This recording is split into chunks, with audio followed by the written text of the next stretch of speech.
저는 아들 내외와 함께 살게 된 지 어느덧 3년이 되어 갑니다.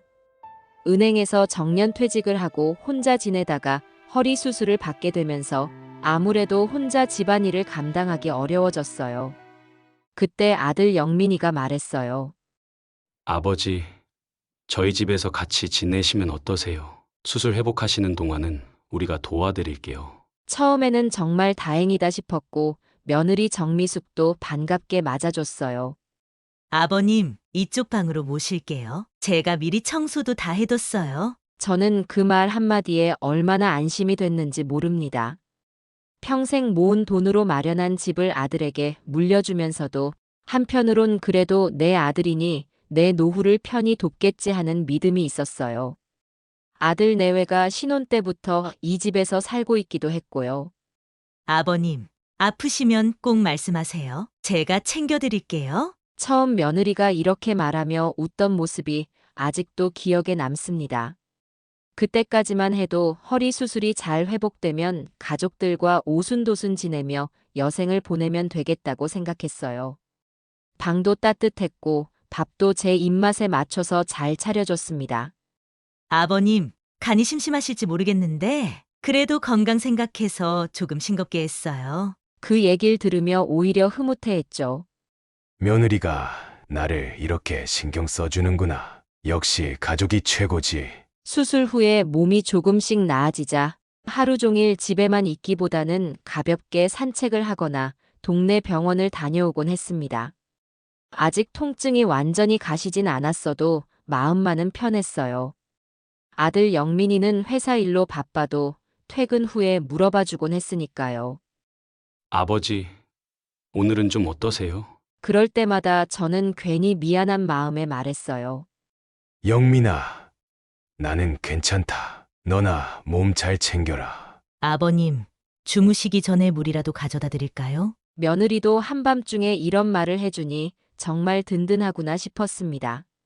하지만 사람이 살면서 모든 일이 늘 꽃길만 펼쳐지는 건 아니더라고요. 며느리의 태도가 슬그머니 변하기 시작한 건 제가 허리 수술 후유증으로 병원 치료를 꾸준히 받아야 했던 무렵이었어요. 택시를 타고 왔다 갔다 하다 보니 생활비가 좀 들어가긴 했지만 제 나름대로 모아둔 돈이 있었으니 그리 큰 문제는 아니었죠.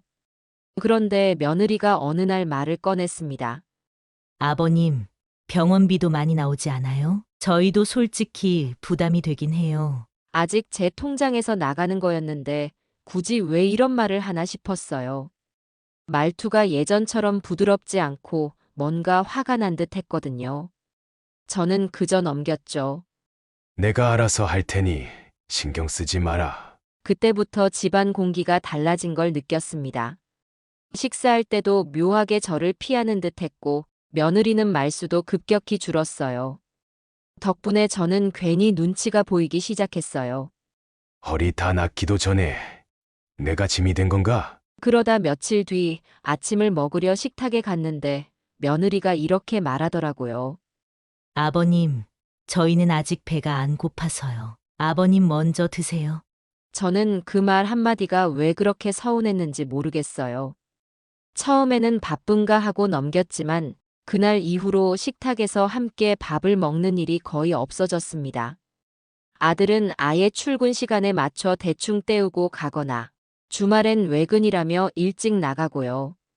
며느리는 저와 부딪히지 않으려고 일부러 시간차를 두는 듯 했어요. 결국 저는 늘 혼자 식사를 했습니다. 반찬도 예전처럼 다양하게 나오지 않았어요. 대충 김치나 몇 가지로 때우는 날도 많았죠. 그래도 그냥저냥 지나갈 수도 있었어요. 제가 나이가 들면서 입맛도 예전 같지 않다고 스스로를 달랬습니다. 그런데 문제는 다른 데서 터졌습니다. 며느리가 자꾸 제 방을 지날 때마다 코를 막는 모습을 보이거나 투덜대는 거예요. 아버님 방에서 좀 이상한 냄새가 나는 것 같아요. 창문 자주 여세요. 저는 매일 샤워도 하고 방도 틈틈이 환기시키는데 도대체 무슨 냄새인지 알 길이 없었습니다. 한두 번이면 그냥 넘어가겠지만 매번 그러니 점점 마음이 상했죠. 내가 이렇게나 신경 쓰고 사는데 왜 자꾸 구박을 하는 걸까 싶었어요. 이불도 자주 터는데 그러더군요. 아버님 이 이불 그냥 버리는 게 낫지 않을까요? 이상한 곰팡이 냄새 나는 것 같아서. 어느 날은 부엌을 지나다가 며느리가 누군가와 통화하는 소리를 들었습니다.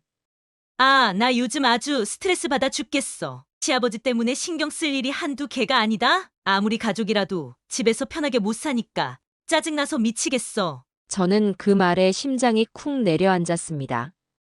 내가 괜히 민폐가 되고 있나 싶어 괜스레 눈물이 핑 돌았어요. 하지만 차마 뭐라고 따지지도 못했습니다. 그렇게 하루하루 묘하게 구석으로 몰린 기분이 들었고 마음속에 큰 돌덩이 하나가 얹힌 듯 무거워졌습니다. 평소와 별반 다르지 않은 어느 날 아침, 식탁에 나가자 며느리가 무표정한 얼굴로 말했습니다. 아버님, 오늘도 먼저 드세요. 전일이 많아서 좀 늦게 먹을게요. 저는 이젠 익숙하다는 듯 아무 말 없이 밥을 먹기 시작했죠. 그런데 반찬이 어찌나 부실한지 김치 한 접시와 국물 몇 숟갈이 전부였습니다. 괜히 서글픈 마음에 젓가락을 놓고 방으로 들어가려는데 며느리가 퉁명스럽게 뒤통수에 대고 쏘아붙였어요. 아버님, 제발 식사하실 때 좀 흘리지 말아주세요. 청소하기 번거롭잖아요. 그 말이 마치 제 자존심에 제대로 비수를 꽂는 느낌이었어요. 저도 모르게 입술을 앙다물고 알았다고 대답했어요. 하지만 속으로는 우라가 치밀었습니다. 아이고, 내가 여기서 이렇게까지 눈치를 봐야 하나. 그래도 아들 영민이가 들어오면 얘기를 한번 해봐야겠다는 생각이 들어 그날 밤을 기다렸어요. 퇴근 후 돌아온 영민이에게 방으로 들어오라고 조용히 말을 건넸습니다. 영민아, 아버지가 뭘 그렇게 잘못했니? 며느리가 날 너무 피하는 것 같아. 아들은 난처한 표정으로 고개를 들지 못했어요. 아버지, 그냥 미숙이도 회사 다니느라 정신이 없고 요즘 저도 일이 많아서요. 그러니 좀 이해해 주세요. 저는 도무지 납득이 안 돼서 다시 물었어요. 니들 바쁜 거 알지만 그래도 이건 너무 서운하지 않냐? 밥도 같이 안 먹고 나만 혼자 먹게 하는 게. 영민이는 마른 침을 삼키며 한숨을 쉬더니 이렇게 말했어요. 아버지, 사실 미숙이가 아버지 모시는 게 힘들다고 해요. 저도 뭐라고 얘긴 했는데 자꾸 저한테도 스트레스를 주니까. 그 순간 가슴이 덜컥 내려앉았습니다. 아, 이 집안에서 난 걸림돌이 돼버렸구나. 아들이 미안해하며 눈을 떨구고 있는 걸 보니 더 이상 뭐라고 말하기도 애매했어요. 그래, 알았다. 수고해라. 그날 밤 결국 잠을 제대로 못 잤습니다. 어쩌다가 내가 이렇게 되어버렸나. 차라리 내가 집 나가야 하나. 며칠 뒤 식탁에 앉아서 저 혼자 밥을 먹고 있는데 며느리가 옆을 지나가면서 또 한마디를 툭 내뱉었어요. 아버님은 대체 언제 요양원 같은 데로 가실 생각이신가요? 솔직히 저도 일하느라 바쁜데 아버님까지 챙기려니까 스트레스가 장난 아니거든요. 저는 순간 먹던 밥이 목에 걸릴 뻔했습니다. 이게 지금 무슨 소리지? 그 말투가 너무나도 노골적이었고 저를 투명 인간 취급하는 듯 했습니다. 그래도 화를 꾹 참고 조용히 말했다는 것밖에는 할 수 있는 게 없었어요. 요양원이라니. 아직 그렇게까지 못 움직일 정도는 아니야. 신경 쓰지 말고 너 할 일 하렴. 하지만 그날 오후 우연히 며느리가 전화를 받는 소리를 듣게 됐습니다. 언니, 나 요즘 미칠 것 같아. 시아버지 때문에 집 분위기가 뒤집어져서 진짜 스트레스야. 저 인간만 없으면 우리 집이 천국일 텐데 말이지. 그 말이 제 귓속을 사정없이 후벼 파는 느낌이었어요. 얼마나 큰 충격을 받았는지 잠시 현기증까지 났습니다. 저 인간. 그럼 난 사람도 아니고 그냥 짐짝이라는 건가? 사람은 말 한마디에 천냥 빚도 갚는다는데 이 경우는 반대로 말 한마디가 1000근짜리 돌멩이처럼 제 가슴을 내려치더군요. 그날 밤 저는 한숨도 못 자고 내내 뒤척였습니다. 내가 어떻게든 참고 지내려 했는데 이젠 더 이상 버티기 힘들다. 생각이 꼬리에 꼬리를 물고 이어졌어요. 그런데 며칠 동안 이상하게 현관에 둔 제 슬리퍼가 제자리를 벗어나 있었습니다. 어느 날은 현관 한쪽에 처박혀 있고 또 어느 날은 아예 보이지 않아 집 안을 뒤져야 했어요. 내가 기억력이 나빠진 건가? 아니면 누가 일부러 치우는 건가? 의아했지만 직접 물어보기가 왠지 찜찜했습니다. 그리고 결정적인 날이 찾아왔어요. 아침에 일어나 또 혼자 밥을 먹으려다 혹시나 싶어 현관으로 가봤습니다. 이번에는 슬리퍼가 아예 사라져 있길래 밖으로 나가봤죠.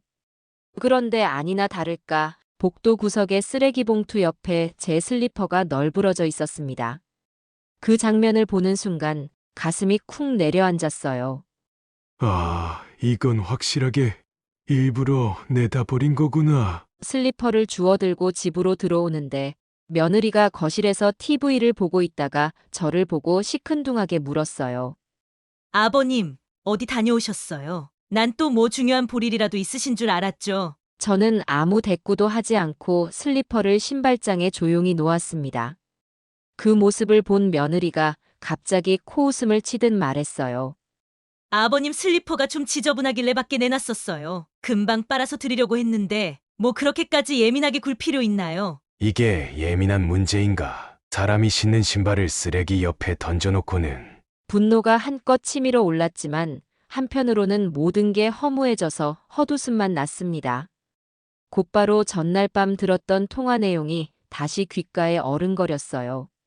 저 인간만 없으면 우리 집이 천국일 텐데. 그 말이 머릿속에서 메아리치며 제 결심을 더욱 단단하게 만들었죠. 그날 오전 저는 조용히 방으로 들어와 옷을 갈아입고 지팡이를 짚고 밖으로 나갔습니다. 목적지는 부동산 중개사무소였어요. 제가 평생 모은 돈으로 마련한 집이지만 이미 며느리와 공동 명의가 되어 있기는 했습니다.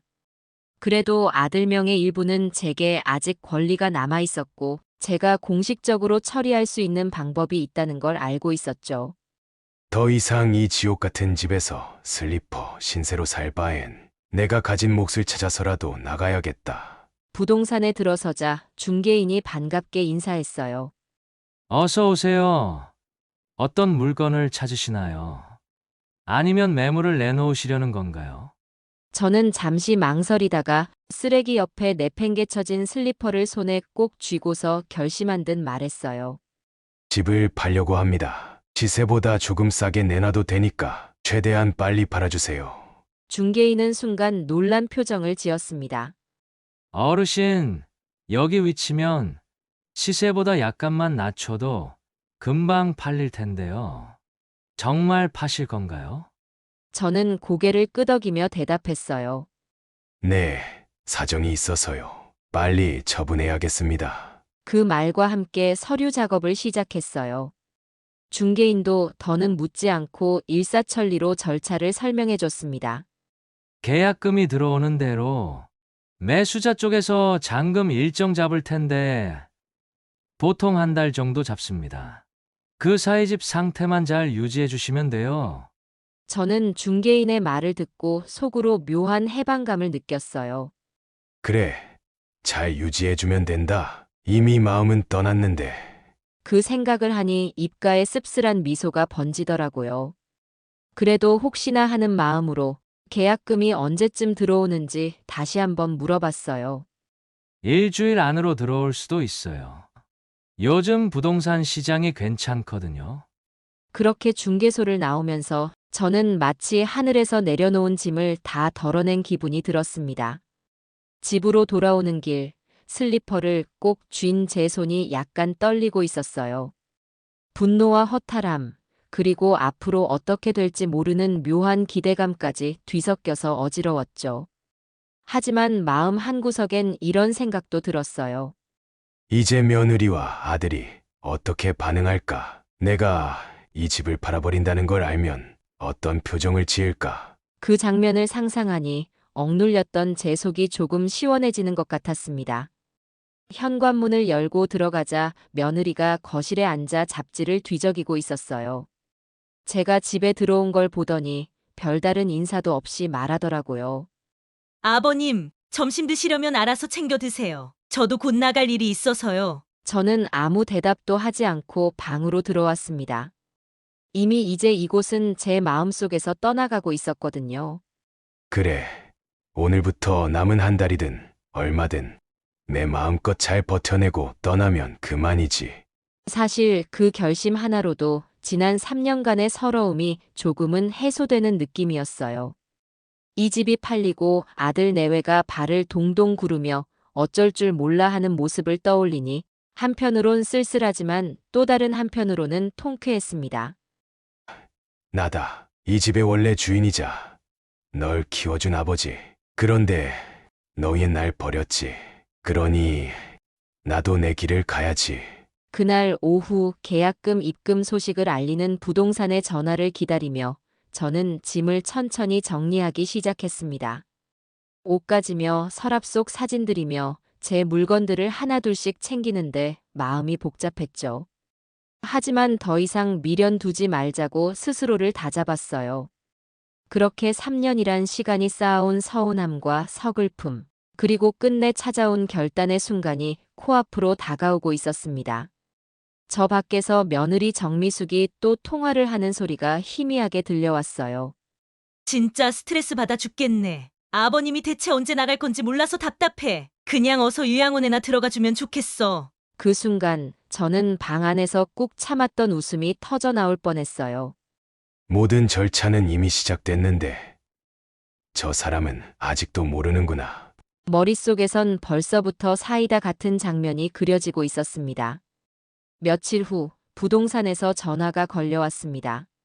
어르신, 오늘 집 보러 온 분이 바로 계약하겠다고 하십니다. 조율할 게 많지만 금방 끝날 것 같아요. 그 말을 듣는 순간 심장이 덜컥 내려앉았습니다. 정말 이렇게 빨리 팔린다고? 하지만 곧 이어지는 묘한 안도감에 제 입가에서는 쓰게 웃음이 비어져 나왔어요.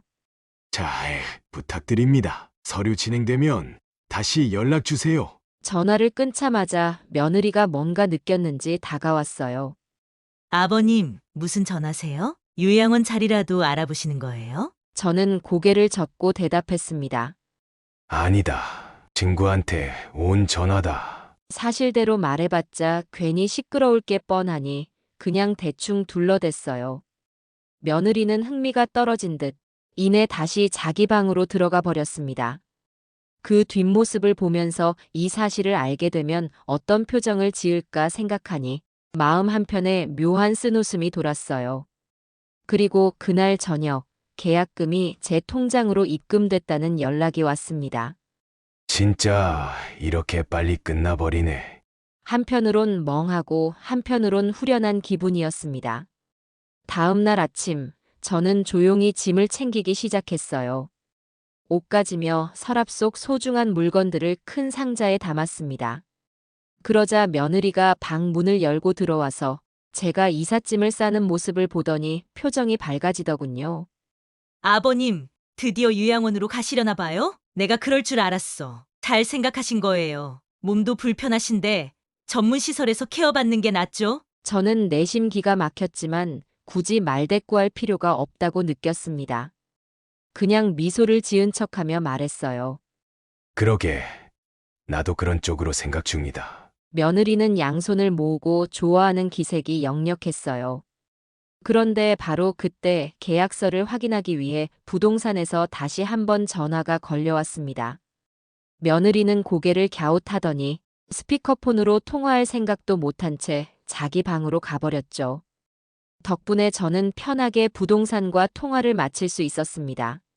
어르신, 계약금 들어왔고 잔금 일정까지 매수자 측과 합의했습니다.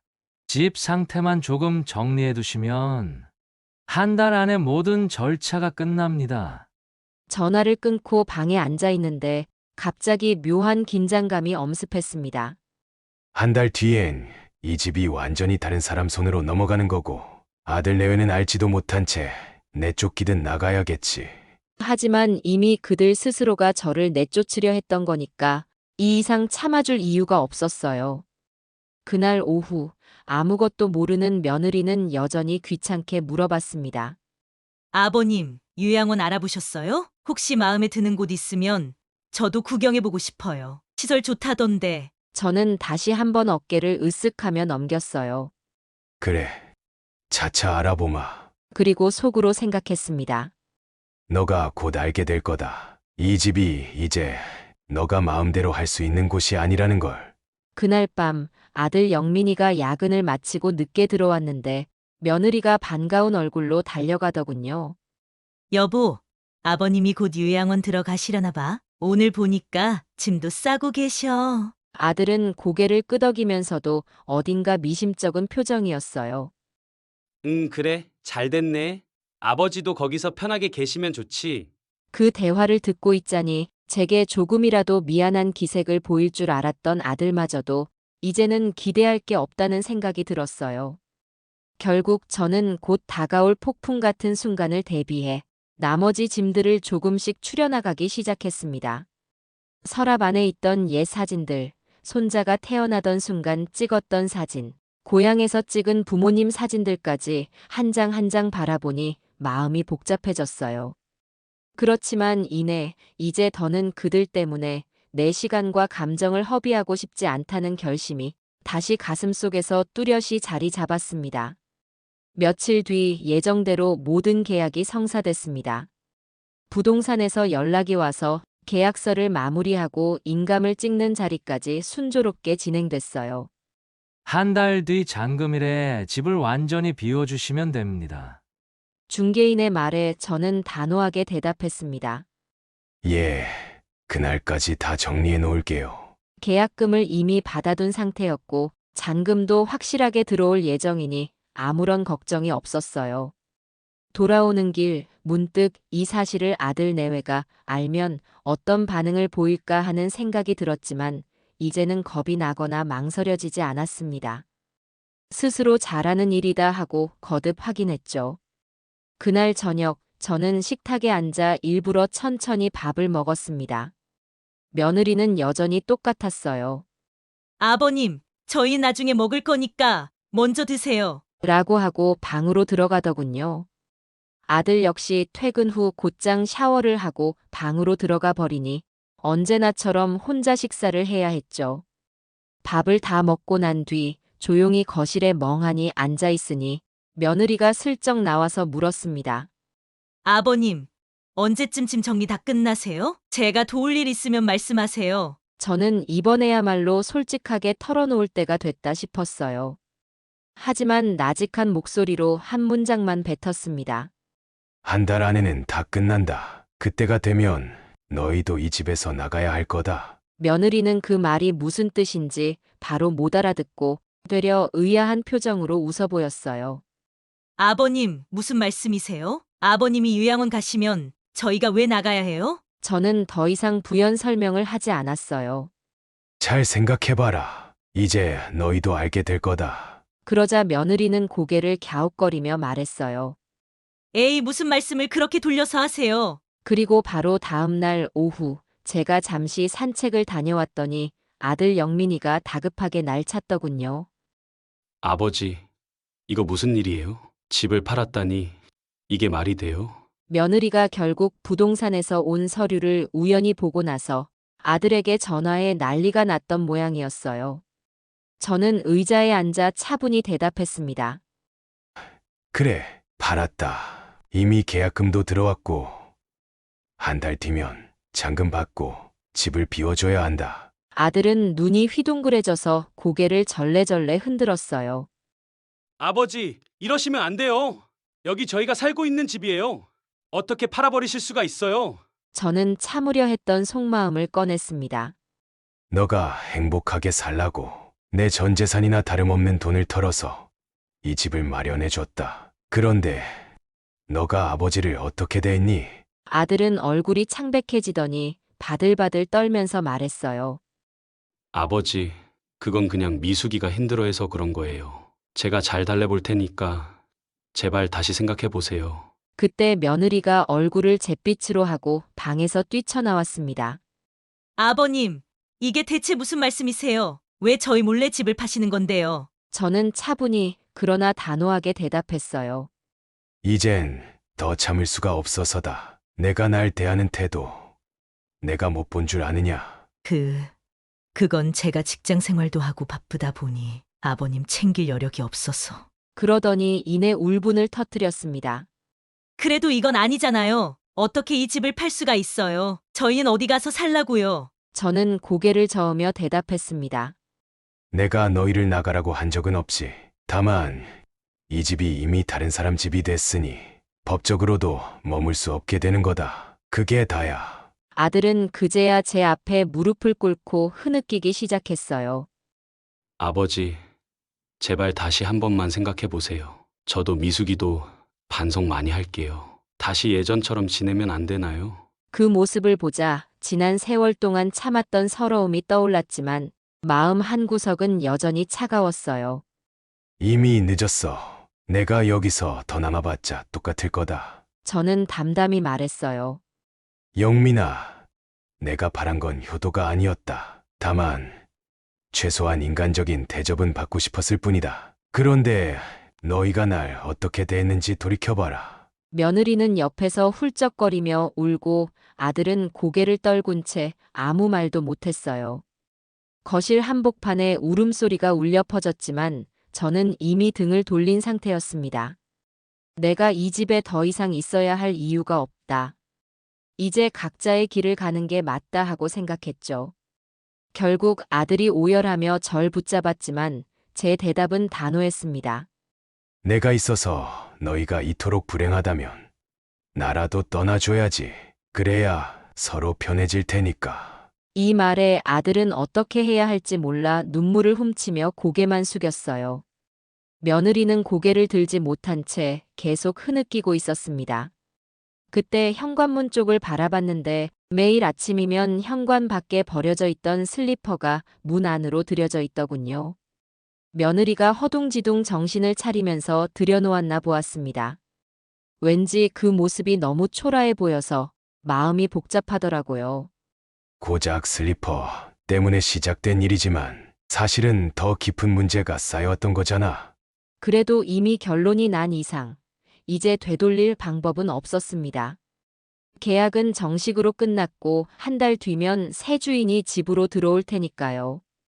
저는 그날 오후 방으로 돌아와 나머지 짐을 끝까지 챙기면서 그래도 사람이 살면서 배신감이라는 걸 이렇게 직접적으로 느껴본 건 처음이구나 하고 씁쓸하게 생각했습니다. 한편으론 이제 정말 자유다. 내 마음대로 살아볼 수도 있겠다 하는 의외의 안도감도 들었어요.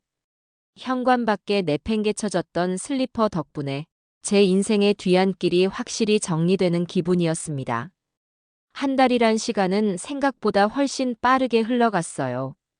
집을 팔기로 결심한 뒤로는 아들 내외와 매일 얼굴을 마주치기가 더욱 어색해졌습니다. 며느리는 화가 잔뜩 난 상태로 날카로운 말들을 내뱉기도 했고 아들 영민이는 중간에서 갈피를 잡지 못한 채 방황했어요. 하지만 이미 계약이 성사된 이상 되돌릴 수 없다는 사실을 모두가 알고 있었죠. 그렇게 계약서의 서명이 끝나고 잔금 날짜가 코앞으로 다가오자 저는 천천히 짐을 싸기 시작했습니다.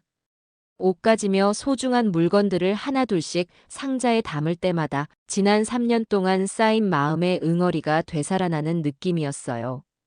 반쯤 누렇게 바랜 가족 사진부터 시작해 가끔 손자가 주고 간 낙서장까지 하나하나 추억이 묻어난 물건을 손에 잡을 때마다 묘한 슬픔이 올라오기도 했습니다. 하지만 이미 결정한 이상 후회나 미련을 둘 순 없었어요.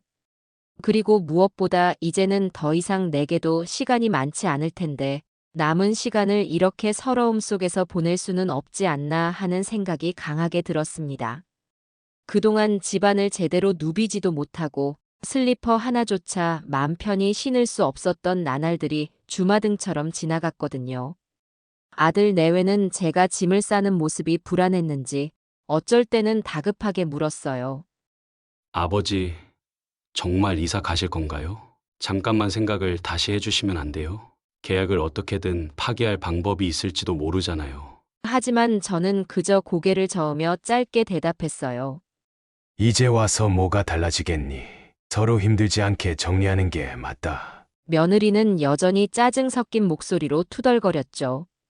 아버님, 왜 이렇게 고집이 세세요? 요양원으로 들어가시면 간단히 해결될 일을. 저는 묵묵히 짐을 챙길 뿐이었습니다. 그렇게 며칠 후 드디어 잔금까지 깔끔하게 치러졌어요. 이제 이 집은 새로운 주인의 것으로 법적 절차가 완벽히 마무리됐습니다. 부동산 중개인이 마지막으로 확인 전화까지 주며 알렸어요. 이제 완전히 이사 나가시면 됩니다. 잔금도 다 입금됐고 나머지는 전혀 문제 없습니다. 네, 알겠습니다. 저는 수화기를 놓은 뒤 미묘한 감정에 휩싸였습니다. 이곳이 한때 제게 전부였던 터전이기도 하니까요. 하지만 마음 한구석에는 들뜬 감정이 없진 않았습니다. 곧 전원주택을 마련해 조용히 살 계획을 세워뒀거든요. 나름 인터넷으로도 찾아보고 부동산 중개인 지인에게도 몇 군데 물어봤어요. 조용하고 깨끗한 곳이면 좋겠다. 텃밭이 좀 있고 뒷산이 있는 그런 집 말이다. 그렇게 알아보던 중 교외 지역에 아담한 마당이 딸린 집을 찾을 수 있었어요. 건물 자체는 오래됐지만 정원과 텃밭을 조금만 손보면 꽤 괜찮을 거라는 생각이 들었습니다. 사실 아들에게 말했더니 반응은 뜨뜻미지근했어요. 아버지, 혼자 거기서 어떻게 사시려고 그래요? 병원은 가깝냐고요? 허리는 좀 괜찮아지셨어요? 그 말이 진심에서 나왔는지 아니면 괜한 걱정으로 포장한 불만인지 잘 모르겠더군요. 저는 그저 넘겼죠. 걱정 마라. 오히려 조용한 곳에서 쉬면 몸이 더 좋아질 거다. 짐이 어느 정도 마무리됐을 즈음 집 안 분위기는 말 그대로 폭풍전야 같았습니다. 며느리는 인상을 잔뜩 쓰고 거실을 왔다 갔다 했고 아들은 어떻게든 상황을 수습하려고 여기저기 전화 돌리느라 정신이 없었어요. 하지만 이미 모든 법적 절차가 끝났으니 더 이상 발을 동동 굴러봐야 소용이 없었습니다. 결국 곧 이 집을 비워줘야 하니 그들도 어쩔 수 없이 거처를 알아봐야 했죠. 아들 내외는 미리 준비도 안 해뒀던 터라 매우 당황해하며 부랴부랴 새 집을 알아보기 시작했습니다. 한동안 집 안에는 살벌한 침묵이 흘렀지만 도대체 이게 말이 돼요? 때로는 며느리가 흥분해서 소리를 지르기도 했고 아들은 고개를 푹 숙인 채 어떻게든 달래보려 했습니다. 하지만 이미 저는 마음을 굳혔어요. 이제 떠나는 마당에 뭘 더 미련두겠냐 하고요. 그리고 이혼 위기처럼 보이는 싸움이 아들 내외 사이에서 벌어지기도 했어요. 내가 그래서 시아버지랑 같이 사는 거 반대했잖아. 집 등기까지 내 이름으로 옮겨주실 때부터 불안했단 말이야.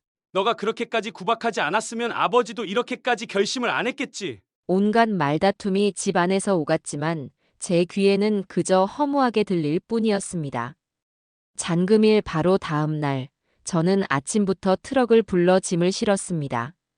아들 내외는 제가 진짜로 트럭을 부른 걸 보고 경악했어요. 아버지, 벌써 나가시는 거예요? 저는 천천히 고개를 끄덕이며 대답했죠. 그래야지.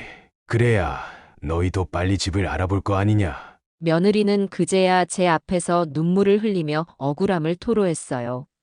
아버님 죄송해요. 제가 잘못했어요. 근데 그동안은 그냥 회사 다니느라 바쁘고 힘들어서 그랬던 거예요. 저는 차가운 목소리로 말했어요. 너도 스트레스였겠지. 나도 스트레스였단다. 이쯤에서 끝내자. 아들은 가까이 다가와 무릎을 꿇고 아버지, 그래도 너무 급작스럽잖아요. 조금만 시간을 더 주시면 안 돼요? 그동안 제가 정말 열심히 효도해 볼 테니까. 하고 울먹였지만 이미 마음이 돌아선 사람에게는 그 말이 잘 와닿지 않았습니다. 오히려 저는 등을 돌렸어요. 넌 나보다 너희 가족을 우선해라. 그래야 너도 더 이상 갈등에 휘말리지 않는다. 결국 트럭에 짐을 모두 실은 뒤 그동안 고생했다. 이 집은 어차피 이제 새 주인 것이니 나머지 정리는 알아서들 해라. 한마디만 남긴 채 운전기사와 함께 출발했습니다. 아들 내외가 어쩔 줄 몰라 하며 우왕좌왕하는 모습을 보면서 마음 한구석은 시원하면서도 쓸쓸했어요. 하지만 이제야 진짜 내 삶을 찾는구나 하는 생각이 강렬하게 들었습니다. 1시간 남짓 트럭을 타고 이동해 드디어 새로 마련한 전원주택 앞에 도착했어요. 낡고 작은 집이었지만 마당에 잔디가 깔려 있었고 옆쪽에는 텃밭으로 쓸만한 땅도 보였습니다. 집 뒤편으로는 야트막한 산이 있어 공기가 무척 맑더군요. 기대했던 것보다 훨씬 마음에 쏙 들었어요. 짐을 내려놓고 들어가 보니 실내는 꽤 아담했지만 오히려 혼자 살기엔 딱 좋겠다 싶었습니다. 낡은 벽지도 조금 가구 배치를 바꾸고 청소를 하면 훨씬 쾌적해질 것 같았어요. 저는 집 안 곳곳을 둘러보며 이제부터 이곳이 내 보금자리다. 누구 눈치를 볼 일도 없고 구박받을 일도 없겠지. 당장 필요한 가구나 전자제품은 크게 없었어요. 간단한 밥솥, 냉장고, TV 정도만 챙겨왔거든요. 짐 정리를 어느 정도 마치고 나니 허리가 조금 뻐근했지만 마음만큼은 한결 가벼웠습니다. 바깥 공기가 너무 좋아서 잠시 밖으로 나가 잔디 위를 걸어봤어요. 그때 옆집에서 비슷한 또래로 보이는 어르신이 다가오시더군요. 안녕하세요. 이번에 이사 오셨나 봐요. 반갑습니다. 저는 바로 옆집에 사는 김용팔이라고 합니다. 저는 반갑게 인사했죠. 예, 이제 막 이사 왔습니다. 김 선생님이시라고요? 저는 김영철이라고 합니다. 저희가 성씨도 같아서 처음부터 꽤 친근하게 느껴졌어요. 그 김씨 어르신은 동네 노인회에 대해서도 얘기해주고 어디 가면 물건을 싸게 살 수 있는지 등등 친절히 알려주셨어요. 여기서 지내시면 공기도 좋고 아침 저녁으로 새소리도 들리고 정말 평온하실 겁니다. 저도 몇 년 전부터 살고 있는데 건강이 훨씬 좋아졌어요. 그 말씀을 들으니 잘 왔구나 하는 확신이 들더군요. 저녁 때가 되자 허기가 몰려왔지만 대충 집 정리하느라 손도 못 댔어요. 그래서 근처 슈퍼에 들러 라면이며 간단한 식재료를 사왔습니다. 예전 같았으면 며느리 눈치를 봐가며 밥을 챙겨 먹어야 했는데 이제는 누구도 뭐라 하는 사람 없이 편안하게 끼니를 때울 수 있다는 사실이 참 신기했어요. 부엌에서 라면 물을 끓이며 이렇게 사소한 자유가 이렇게 행복한 거구나 하고 새삼 느꼈습니다. 다음 날 아침 일찍 일어나 텃밭으로 나가봤어요. 오래 방치되어 있었는지 흙 상태가 썩 좋지는 않아 보였지만 그래도 잡초만 걷어내면 뭘 심기엔 충분한 땅이었어요. 그곳을 호미로 살살 고르며 어떤 작물을 심어볼까 궁리하는데 문득 이런 생각이 들었습니다. 나는 지금부터 정말 하고 싶은 대로 살아보는 거다. 남 눈치 보지 않고 내 텃밭을 가꾸고 내 식으로 먹고 자고 지낼 거다. 그날 오후 동네 노인회관에 잠시 나가봤어요. 김씨 어르신이 추천했거든요. 한번 가보세요. 다들 좋은 분들이니까 같이 어울리면 심심하지 않을 거예요. 그곳엔 저와 비슷한 연배의 분들이 335 모여서 화투도 치고 체조도 하고 수다를 떨고 계셨어요. 처음 가보는 낯선 장소였지만 다들 반갑게 맞아주셨죠. 새로 이사 오셨다고요? 반갑습니다. 어서 들어오세요. 이름이 어떻게 되세요? 덕분에 어색함도 금방 풀렸어요. 김영철입니다. 은퇴하고 이제 시골에서 살려고 왔습니다. 대부분 비슷한 이유로 조용히 전원주택에서 노후를 보내고 계신 분들이더군요. 살짝 허리 수술 얘기도 했더니 자주 물리치료 받아야 한다거나 집에서 스트레칭을 꾸준히 하라는 조언도 많이 받았어요. 덕분에 사람 사는 느낌이 좀 더 다시 살아났달까요? 집으로 돌아와 거울을 봤더니 제 얼굴 표정이 한결 편안해진 것 같았어요. 역시 사람은 웃으며 살아야 하는데 난 언제부터 그렇게 굳어 있었지. 아들 집에서 구박받던 시간이 생각보다 훨씬 고통스러웠다는 걸 깨달았습니다. 하지만 이제는 다 지나간 일이니 오로지 앞을 보고 살기로 마음먹었죠. 그렇게 몇 주가 지나면서 집도 어느 정도 정리되고 텃밭에는 상추와 고추 모종을 몇 개 심었습니다. 아침 저녁으로 물을 주고 잡초를 뽑아주고 하다 보니 몸은 조금 힘들었어도 심리적으로 엄청나게 안정되는 기분이 들었어요. 아버님 방에서 냄새가 나요. 슬리퍼가 더러워요. 더 이상 이런 소리를 듣지 않아도 된다는 사실이 얼마나 행복한지 새삼 깨닫게 됐습니다. 그 사이 아들 내외는 어떻게 지내는지 전혀 소식을 듣지 못했어요. 나도 연락을 하지 않았고 그들도 마찬가지였죠. 이제 내가 필요 없으니 나 없이 잘 살고 있겠지. 솔직히 마음 한편에는 하는 씁쓸함이 없진 않았지만 동시에 아들 인생이니 알아서 살겠지 하고 담담히 생각했습니다. 이미 선택은 스스로 한 거니까요. 어느 날 오후 집 앞마당에 앉아 선선한 바람을 맞으며 책을 읽고 있는데 옆집 김씨 어르신이 또 말을 걸어왔습니다. 오늘 저녁에 우리 동네 노인들끼리 모여서 간단히 식사하는 자리가 있는데 같이 가실래요? 왠지 혼자 집에 있기 답답하기도 해서 따라갔어요. 작은 식당이었지만 잔치 기분으로 삼겹살을 구워 먹으며 술도 한 잔씩 기울이는데 얼마나 즐겁던지요. 그동안 꽁꽁 얼어있던 제 마음이 스르르 녹아내리는 느낌이었습니다. 그 자리에서 옆 테이블에 앉은 분들과도 인사를 주고받았어요. 그래요. 혼자 사시면 심심하지 않으세요. 그래도 저희랑 종종 어울리면 재밌게 지내실 거예요. 그 따뜻한 말에 고개를 끄덕이며 웃었어요. 이런 마음의 온기가 내가 그토록 원했던 거였나 보다 하고 깨달았습니다. 아파트 복도에서 슬리퍼 하나 찾으러 헤매던 그 시절이 떠올라 잠시 애잔하기도 했지만 이젠 오래된 꿈처럼 아련하게 느껴졌어요. 그래. 어차피 지난 일이니 후를 털어버려야지. 나는 지금 이곳에서 내 인생의 새 장을 열고 있는 거니까. 시간이 흐르고 계절이 바뀌었어요. 텃밭에 심어둔 채소들이 무럭무럭 자라 어느새 작은 수확에 기쁨을 안겨주었죠. 김 선생님, 여기 상추 좀 가져가요. 이번에 제법 잘 자랐습니다. 옆집 김씨 어르신에게 웃으며 건네주기도 하고 동네 노인회관에 들러서 다른 분들에게도 나눠드렸어요. 작지만 뿌듯한 행복이었죠. 그렇게 평온한 날들을 보내던 어느 날 생각지도 못한 손님이 찾아왔습니다.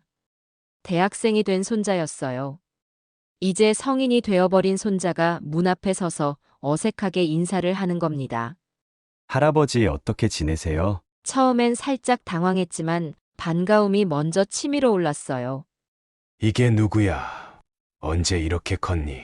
갑자기 어떻게 알고 찾아왔어? 손자는 쭈뼛거리면서도 진심으로 보고 싶었다고 말하더군요.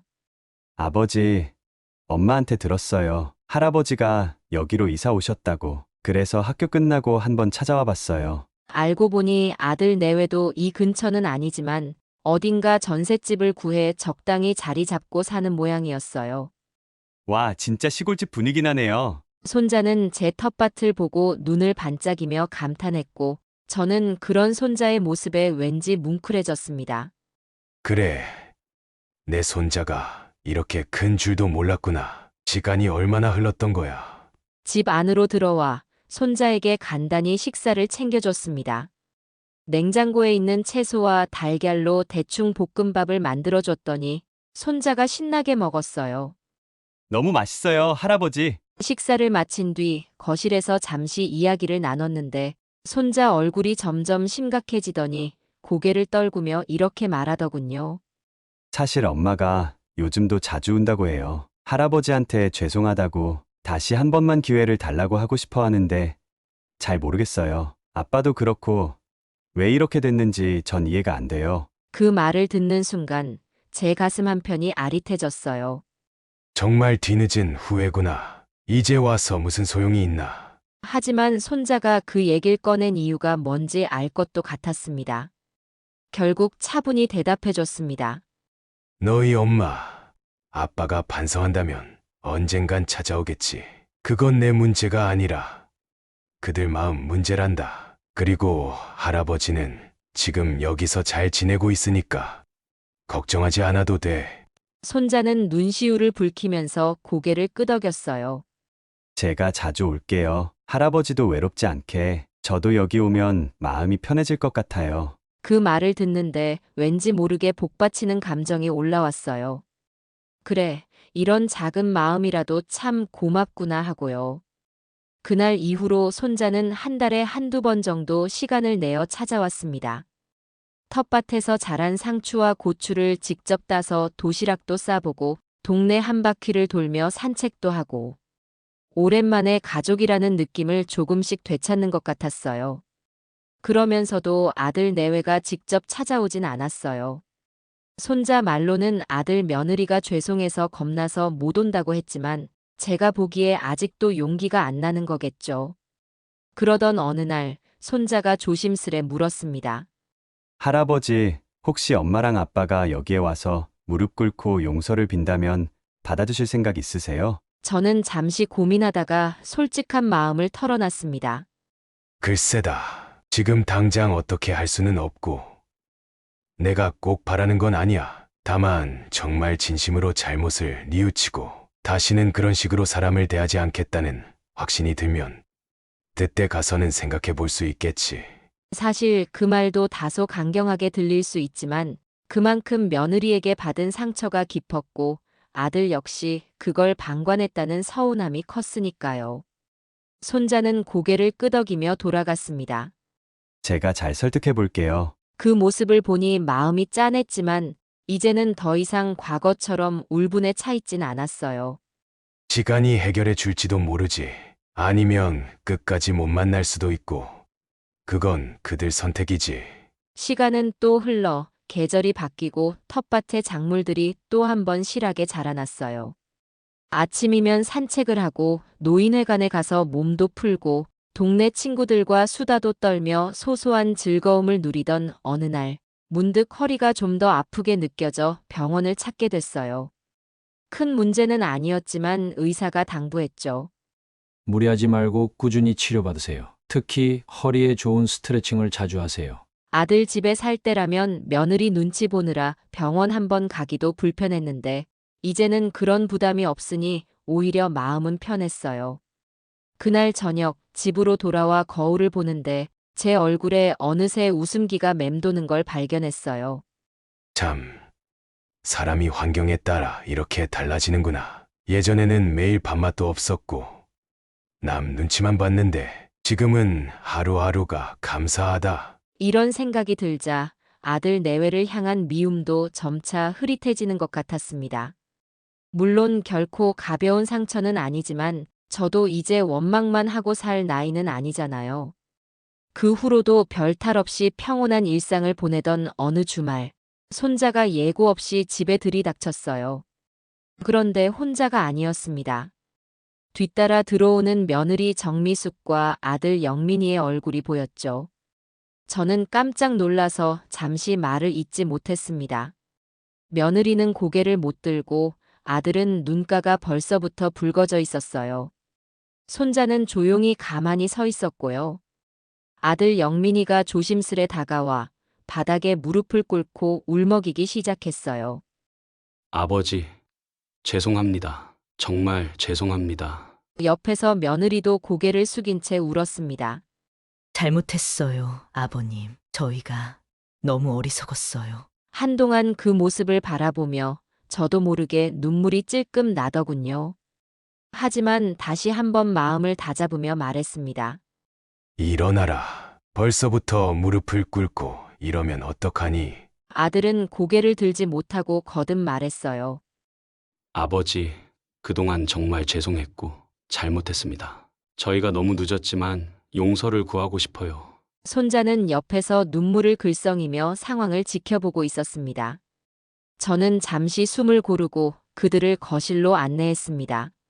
그래. 일단 안으로 들어와서 이야기나 하자. 며느리는 더욱 고개를 떨군 채 작은 목소리로 겨우 말을 이었습니다.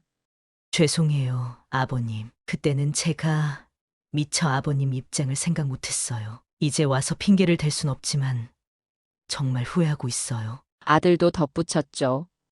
저도 아버지를 더 챙기지 못했고 미숙이가 그러는 걸 제대로 막지도 못했습니다. 정말 죄송해요. 그 모습이 너무 안쓰럽기도 했지만 아직 제 상처가 완전히 회복된 건 아니었기에 저는 엄하게 대할 수밖에 없었어요. 너희가 그동안 날 어떻게 대해왔는지 이젠 알고 있겠지.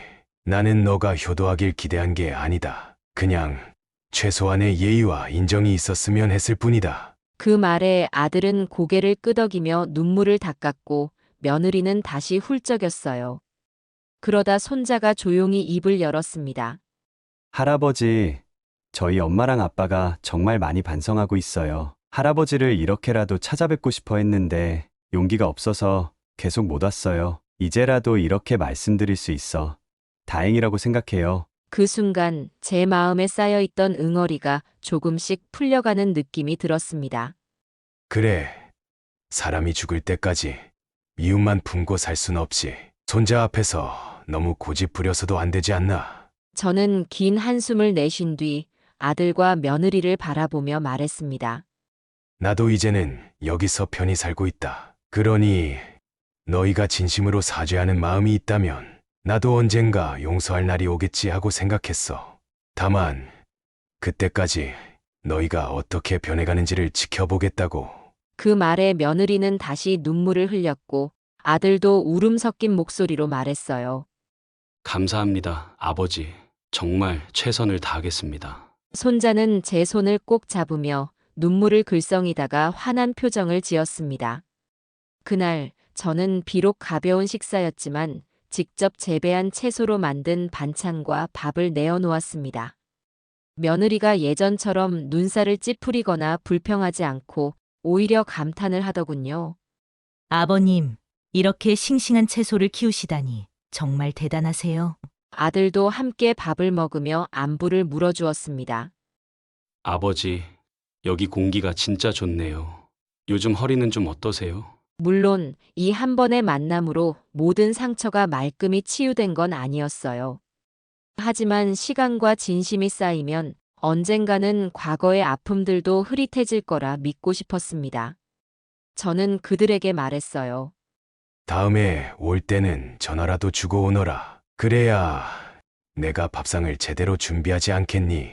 며느리는 고개를 끄덕이며 대답했습니다. 그럴게요, 아버님. 정말 감사해요. 그 눈빛이 예전과는 다르게 부드러워진 것 같아 제 마음도 한결 나아지는 기분이었어요. 그들이 돌아간 뒤 저는 혼자 마당에 나와 하늘을 바라봤습니다. 구름 한 점 없는 맑은 하늘이 펼쳐져 있었고 살랑이는 바람이 볼을 스치는데 왠지 모르게 웃음이 났어요. 인생이라는 게 참 묘하구나. 이토록 꺾인 관계도 다시 이어질 수 있긴 하네.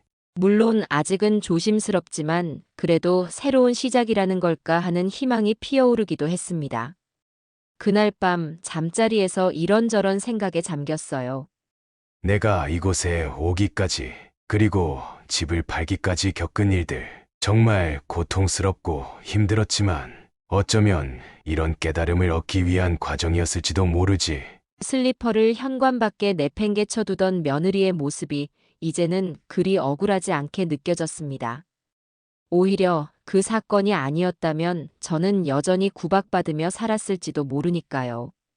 그리고 무릎 꿇고 오열하던 아들을 떠올렸어요.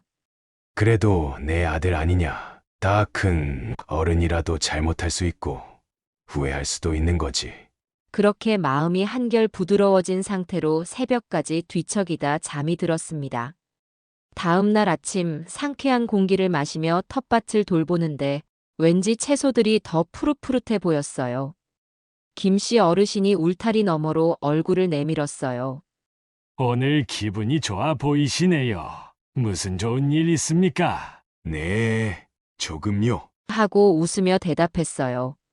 인생이란 게 원래 이렇구나. 고난이 있어야 행복도 있고, 미움이 있어야 화해도 있는 거고. 그 단순한 진리를 새삼 깨닫게 된 순간이었어요. 이후로도 전원 생활은 계속 이어졌고 아들과 며느리의 연락이 간간히 왔습니다. 아직 예전처럼 자주 만나진 않았지만 가끔 손자와 함께 주말에 찾아와 같이 식사를 하곤 했어요. 아버님, 저희도 이제 아이들이나 서로 관계를 위해 노력하고 있어요. 아버님도 천천히 저희를 지켜봐 주세요. 그런 진심 어린 태도에 저도 조금씩 마음의 문을 열고 옛날의 응어리를 훌훌 털어내보려 했죠. 어느 날 손자가 제 손을 꼭 잡고 조용히 말했어요. 할아버지, 요즘 저희 집도 예전보다 훨씬 좋아졌어요. 엄마, 아빠가 많이 노력하고 계세요. 할아버지가 기회를 주셔서 정말 감사해요. 그 말을 들으니 제 가슴이 뜨겁게 울렸습니다. 그래, 사람이 바뀔 수도 있는 거고, 관계도 다시금 회복될 수 있지. 그렇게 해서 며느리가 시아버지 슬리퍼를 현관 밖에 내던져 버릴 만큼 삐걱댔던 우리의 가족 관계는 이제 조금씩이나마 봉합의 길을 찾아가고 있었습니다.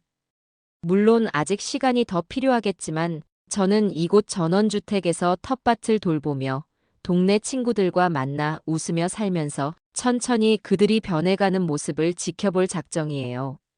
아직 허리가 아주 튼튼한 건 아니지만 병원을 갈 때면 손자가 자기 차로 태워주기도 하니 예전엔 상상도 못했던 작은 행복을 느끼곤 합니다. 인생이 이렇게 흐르는 걸 보니 무엇보다 남은 시간을 어떻게 사느냐가 중요하다는 걸 다시금 깨닫게 돼요.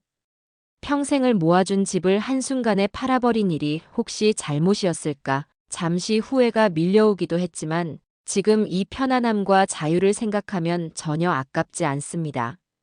오히려 큰 비용을 치르고라도 제 노후를 스스로 결정할 수 있었다는 점이 가장 소중하게 느껴집니다. 한편으로는 며느리와 아들에게서 겪은 서러움이 없었다면 제가 이렇게 전원에서 평온한 삶을 시작할 용기가 없었을지도 모르겠어요. 결국 인생은 온갖 사건과 상처를 겪으면서 성숙해지는 거겠죠. 문득 거실에 놓아둔 슬리퍼가 눈에 들어올 때면 가끔 그 쓰라린 추억이 떠오르긴 하지만 이제는 그걸 바라보면서 잘 결단했다. 새로운 인생을 살아가게 해준 고마운 계기였네 하고 웃어넘길 수 있게 됐습니다. 아직 아들과 며느리가 완전히 옛날로 돌아온 건 아니지만 지금 이 느린 속도가 제게는 딱 좋습니다. 손자를 통해 전해 듣는 그들의 사정도 조심스럽게 조금씩 나아지고 있고 저도 그들에게 조금씩 다가갈 마음의 준비를 하고 있으니까요. 다음번에는 직접 우리 집에서 하룻밤 머물러도 좋겠다는 생각도 하고 있어요. 서로 웃으며 식사하고 따뜻한 이불을 깔아주고 가끔은 산책도 함께하면서 서로의 존재를 자연스럽게 받아들이는 날이 온다면 얼마나 좋을까요? 인생은 참 아이러니한 부분이 많아요. 가족에게 배신당했다고 느낄 만큼 큰 상처를 받았지만 또 그 가족이기에 다시금 화해의 문턱에 설 수 있는 용기도 생기는 것 같거든요. 요즘 저는 매일 아침 일어나서 마당에 나와 깊은 숨을 들이마시며 그래, 오늘도 평온하게 살자. 그리고 언젠간 온전히 서로를 용서하고 사랑할 수 있는 날이 오겠지. 하고 다짐합니다. 지금 이 순간에도 저 멀리 도시에서 아들 내외가 어떻게 지내고 있을지 가끔 궁금해지지만 너무 조급하게 생각하진 않으려고요. 무엇보다 이렇게 자연 속에서 새소리와 함께 맞이하는 아침이 너무 행복하고 곁에 찾아오는 손자의 방문도 설레니까요. 이 행복을 누릴 수 있다는 것만으로도 지난날의 상처가 조금씩 씻겨나가는 기분이 듭니다. 그리고 그날이 오면 아들 내외가 제게 진심 어린 마음으로 다가온다면 예전처럼 그들과 한 집에 살지는 못하더라도 최소한 서로 오가며 웃을 수 있는 관계가 되길 바라고 있어요. 아버님, 밥 한번 먹으러 오세요. 그래, 나도 텃밭에서 거둔 채소 좀 챙겨갈게. 우리 다 같이 먹자. 이런 자연스러운 대화가 오가는 나를 상상하니 문득 가슴이 뭉클해집니다. 마당 구석에 심어둔 고추가 슬슬 빨갛게 익어가는 걸 보면서 인생도 그렇게 익어가는 거라는 생각을 해요. 아직 덜 익었을 때는 쓰고 떫은 맛을 내지만 때가 되면 매콤하면서도 감칠맛 나는 열매를 맺듯이 저 역시 이런 과정을 통해 한층 더 단단해지고 넓어진 마음을 얻게 되었나 봅니다. 그렇게 살아가는 거겠죠. 며느리가 시아버지 슬리퍼를 현관 밖에 던져두던 날 저는 씻을 수 없는 배신감을 느꼈지만 결과적으로 그 일이 제게 새로운 시작을 열어줬으니까요. 아들 내외를 향한 섭섭함과 서러움을 품에 안고도 이제는 그걸 운명 같은 것으로 받아들이며 이곳 전원주택에서 제법 행복한 노후를 만끽하고 있습니다. 앞으로 이 삶이 얼마나 길게 이어질지는 모르지만 오늘 하루를 감사하게, 그리고 어제보다는 조금 더 기쁘게 살아가려 해요.